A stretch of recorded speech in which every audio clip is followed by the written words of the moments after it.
السلام عليكم ورحمة الله تعالى وبركاته. نبض دتك إن داودو هالكني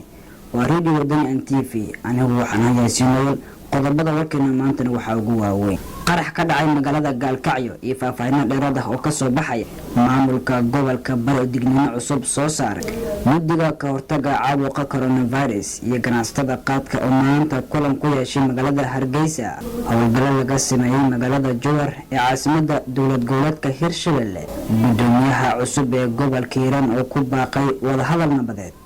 maamulka iskiis madax banaanida ugu dhawaaqay ee Somaliland ayaa qiil u yeelay ka ganacsiga qaadka iyo duulimaadida diyaaradda Ethiopian qodobadaas iyo qodobo kale oo ka rogan akhyaari gordhow diyaargarooba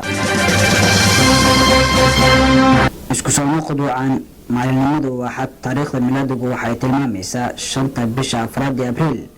sanadku 2020 kuna soo dhawaada qodobadaas oo faahfaahsan waxa si aan baqaadiya anigoo Yaasiin Cali Axmed Looyal aan ku bilaabay qarax ka dhacay magaalada Gaalkacyo ayaa waxay ka soo baxayaan faahfaahin dheeraad ah waxa warkan inoo eegaysa wariyahayaga Saarakiin wararka laga helayo magaalada Gaalkacyo ee gobolka Mudug ayaa waxay sheegayeen in waqooyiga magaaladaasi uu maanta ka dhacay qarax khasaare kala duwan geystay goobjoogyaal ayaa waxay sheegeen in qaraxaasi uu ahaa mid gaarigiis lagu dhajiyay mas'uul ka tirsan waaxda canshuuraha wasaaradda maaliyadda Puntland oo lagu magacaabo Cali Guube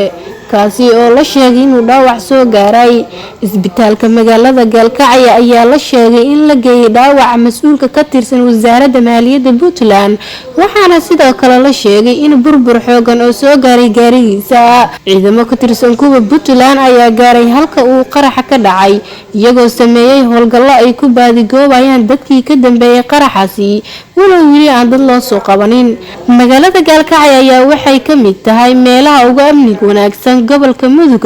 inkastoo mararka qaar ay ka dhacaan qaraxyo iyo dilal loo geysto mas'uuliyiin iyo askar Zahra Gabriel Zahrokiin Radio Waddan TV